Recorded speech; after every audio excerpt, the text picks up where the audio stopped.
आइए दोस्तों, हम लोग आज पढ़ते हैं भारतीय संविधान का विकास कैसे हुआ। चलिए देखते हैं।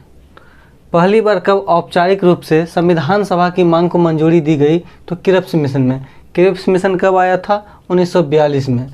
क्रिप्स मिशन को ही गांधी जी ने कहा था यह ब्लैंक चेक है जिसमें तारीख नहीं है।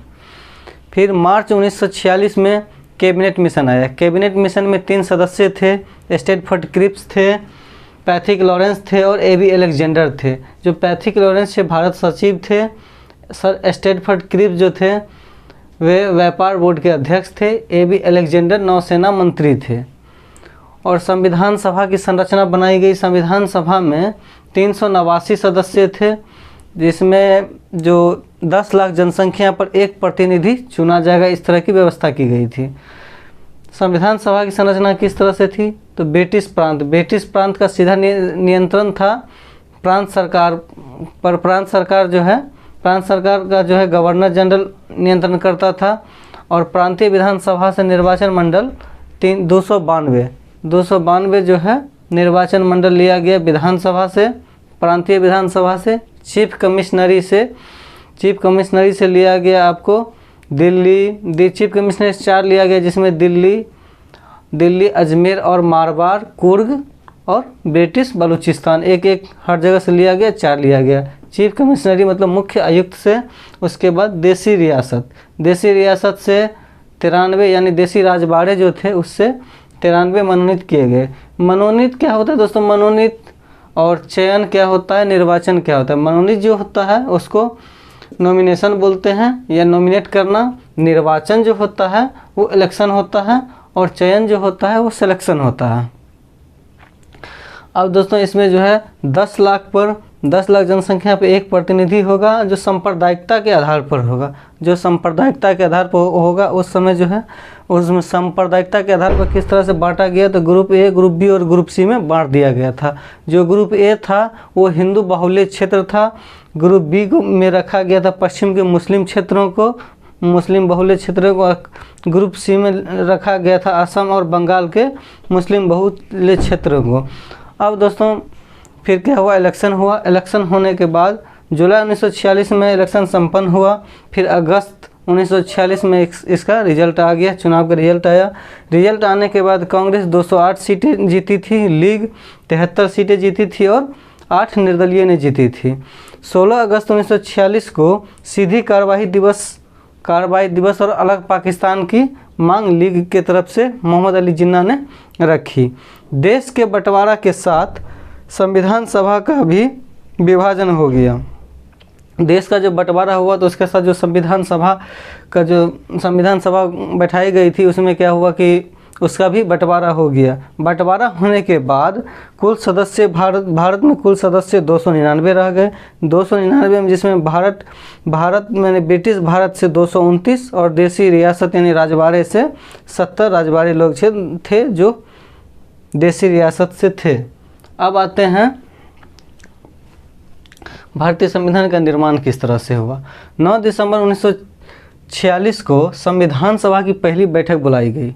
9 दिसंबर 1946 को संविधान सभा की पहली बैठक बुलाई गई, जिसमें 9 दिसंबर 1946 को ही अब बनाना था, किन्हीं को अध्यक्ष बनाना था। अध्यक्ष बनाने के लिए क्या किया गया कि जो वरिष्ठतम सदस्य होंगे उस वरिष्ठतम सदस्य को तत्काल अध्यक्ष बनाया गया। तो ये वरिष्ठतम सदस्य को अध्यक्ष बनाया गया। ये कहाँ से लिया गया है? तो ये प्रेरणा जो है कहाँ से लिया? फ्रांस से ये प्रेरणा लिया गया है, जो वरिष्ठतम सदस्य को बनाया जाए तत्काल। तो उस समय बनाया गया। अस्थायी अध्यक्ष बनाया गया सच्चिदानंद सिन्हा को। सच्चिदानंद सिन्हा कहाँ के थे? बिहार के थे। फिर उसके 2 दिन बाद 11 दिसंबर 1946 को अस्थायी अध्यक्ष डॉक्टर राजेंद्र प्रसाद को बनाए गए, ये भी बिहार से ही थे। और उपाध्यक्ष बनाए गए एस.सी. मुखर्जी को उपाध्यक्ष बनाया गया। फिर 13 दिसंबर 1946 को उद्देश्य प्रस्ताव पेश किए जवाहरलाल नेहरू ने। 13 दिसंबर 1946 को उद्देश्य प्रस्ताव पेश किए। 22 जनवरी 1946 को उद्देश्य प्रस्ताव स्वीकार कर लिया गया। 22 जनवरी दोस्तों, ये डेट बहुत मायने रखता है, डेट का सीक्वेंस पूछा जाता है। तो 22 जनवरी 1946 को स्वीकार कर लिया गया उद्देश्य प्रस्ताव को। 17 मार्च 1947 को परामर्श समिति गठित की गई। 17 मार्च 1947 को जो है परामर्श समिति गठित की गई तो विदेशी संविधानों का अध्ययन करके उसके बाद जो है उसका रिपोर्ट तैयार करना था। तो विदेश के संविधानों का अध्ययन करना था, अध्ययन किया गया। 60 देशों के संविधान का अध्ययन किया गया। अध्ययन करने के बाद उस अध्ययन का जो रिपोर्ट दिया गया, रिपोर्ट का फिर अध्ययन करने के लिए B.N. राव जो मार्गदर्शक थे, इस रिपोर्ट के अध्ययन में जो B.N. राव मार्गदर्शक थे, उसके बाद जो B.N. राव के ही मार्गदर्शन में प्रारंभिक प्रारूप तैयार किया गया, जिसमें 243 अनुच्छेद 13 अनुसूचियाँ थी। जब पाकिस्तान का मांग उठा, जब मोहम्मद अली जिन्ना ने बोला अलग पाकिस्तान होना चाहिए, लीग के लोगों ने बोला अलग पाकिस्तान होना चाहिए, तब क्या हुआ कि जब माउंटबेटन योजना आया, माउंटबेटन योजना 3 जून 1947 को माउंटबेटन योजना आया। माउंटबेटन योजना आने के बाद जो 389 सदस्य जो संविधान सभा के लिए इलेक्शन में लड़ा था, इलेक्शन में निर्वाचित हुआ था, निर्वाचन होने के बाद क्या हुआ कि माउंटबेटन योजना आने के बाद उसमें से कुछ जो लीग के लोग थे वो पाकिस्तान की ओर चले गए। तो मतलब भारत के विभाजन होने के साथ साथ जो है भारतीय संविधान सभा का भी विभाजन हो गया। उसमें जो है 229 बचे, मात्र 299 सदस्य मात्र बचे भारतीय में। तो उसमें 229 जो था ये ब्रिटिश प्रांत से और 70 देसी राज्य यानी रजवाड़े थे। उसके बाद प्रारूप समिति जो है 29 अगस्त 1947 को प्रारूप समिति बनाया गया, जिसमें 7 सदस्य थे।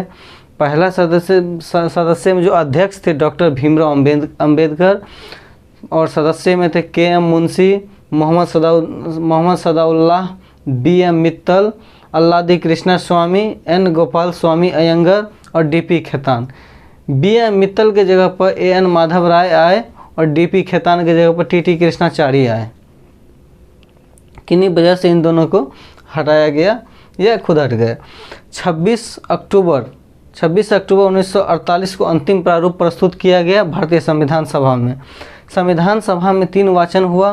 प्रथम वाचन जो है, वाचन मतलब रीडिंग किया गया, जो भारतीय संविधान जो बनाएंगे हम, वो संविधान भारतीय लोगों के अनुकूल है या नहीं, जो भी हम अध्ययन करें, 60 देशों का जो भी संविधान अध्ययन करके आए हैं वो उसमें क्या गलती है नहीं है, वो सारा को रीडिंग करके उसमें सुधार उधार किया गया। उसके बाद जो प्रथम वाचन जो हुआ, प्रथम वाचन 4 नवंबर 1948 से 9 नवंबर 1948 तक चला। द्वितीय वाचन 15 नवंबर 1948 से 17 अक्टूबर 1949 तक चला। तृतीय वाचन जो है 14 नवंबर 1949 से 26 नवंबर 1949 तक चला। जो दूसरा वाचन था बहुत लंबा समय तक चला था। 26 नवंबर 1949 को भारतीय संविधान को अंगीकृत, आत्मार्पित और अधिनियमित किया गया, और 26 नवंबर 1949 को ही लगभग 16 अनुच्छेद को लागू कर दिया गया, जिसमें अनुच्छेद 5, अनुच्छेद 5, 6, 7, 8, 9, अनुच्छेद 60, अनुच्छेद 324, 366, 367, 380, 388, 391, 392, 393, 394 और 395, बाकी जो भी था वो 26 जनवरी 1950 को लागू किया गया। 26 जनवरी 1949 को संविधान दिवस मनाया गया। संविधान दिवस मनाया गया और संविधान में उस समय 22 भाग 395 अनुच्छेद और 8 अनुसूचियाँ था। अभी वर्तमान में जो है 25 भाग 465 से 70 अनुच्छेद और 12 अनुसूचियाँ है। भारतीय संविधान की विशेषता क्या है? अब हमारे संविधान का जो विशेषता है, विश्व का सबसे बड़ा और लिखित संविधान है भारतीय संविधान। संघीय शासन, भारत का जो संविधान है उसमें संघीय शासन व्यवस्था के बारे में दिया गया। संघीय शासन व्यवस्था है परिसंघ। और देखिए दोस्तों, परिसंघ क्या होता है, संघ क्या होता है? संघ, इस संघ का मतलब फेडरेशन का मतलब ही संघ होता है, यूनियन का मतलब ही संघ होता है, और परिसंघ होता है कोफेडरेशन। कोफेडरेशन क्या होता है? विनाशी संघ अविनाशी राज्य, यानी को इसमें जो कोफेडरेशन यानी परिसंघ में केंद्र में से कोई राज्य हट सकता है और कोई राज्य शामिल हो सकता है। और राज्य को आप तोड़ नहीं सकते हैं, को फेडरेशन हो गया। कोई राज्य को तोड़ के अलग नहीं कर सकते हैं, राज्य को छोटा नहीं कर सकते हैं। और संघ यानी फेडरेशन, फेडरेशन में अविनाशी राज्य और अविनाशी संघ होता है, यानी कि राज्य जिसमें आ गया ना वो बाहर हो सकता है और ना कोई राज्य को हम तोड़ सकते हैं, ना किसी राज्य को किसी राज्य में मिला सकते हैं। इसी को बोला जाता है संघ यानी फेडरेशन। और यूनियन, यूनियन का मतलब होता है संघ, जो अविनाशी संघ विनाशी राज्य होता है, यानी कि हम राज्य को तोड़ के छोटा बड़ा कर सकते हैं लेकिन संघ से कोई भी राज्य बाहर नहीं जाएगा। तो भारत क्या है? भारत यूनियन है, भारत राज्यों का एक संघ है, यानी भारत एक यूनियन है। संसदीय शासन व्यवस्था, संसदीय शासन व्यवस्था है, उत्तरदायी शासन व्यवस्था है। जो संसदीय शासन व्यवस्था जो होता है उत्तरदायी शासन व्यवस्था होता है। विधायी का बहुमत प्राप्त दल जो होता है वही कार्यपालिका बनाता है। संघ के स्तर पर द्विसदनीय व्यवस्था है, संघ के स्तर पर द्विसदनीय व्यवस्था है।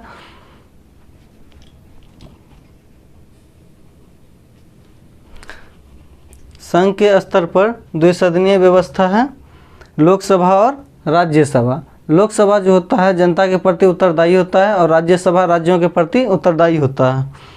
भारत में एकीकृत यानी एकात्मक न्यायपालिका है, एकात्मक न्यायपालिका है। और एकल नागरिकता है, यानी आप दो देशों की नागरिकता नहीं ले सकते हैं। एक हुआ कि आप भारत का ले लिए, कनाडा का ले लिए, ये नहीं चलेगा। भारत में सिर्फ एकल नागरिकता यानी एक भारत का है तो आपके पास सिर्फ भारत का ही नागरिकता होना चाहिए। किसी और देश का अगर आप नागरिकता ले रहे हैं तो आपका भारतीय नागरिकता मान्य नहीं होगा। आपातकालीन परिस्थिति में संघ के हाथ में पूरी शक्ति हो जाती है। जो आपातकालीन स्थिति में क्या है, संघ के पास पूरी शक्ति है। इसी को एकात्मक व्यवस्था कहते हैं। भारत का संविधान जो है अर्ध संघात्मक है। किसने कहा है? केसी वियर ने कहा है, केसी वियर ने कहा कि भारतीय संविधान जो है अर्ध संघात्मक है।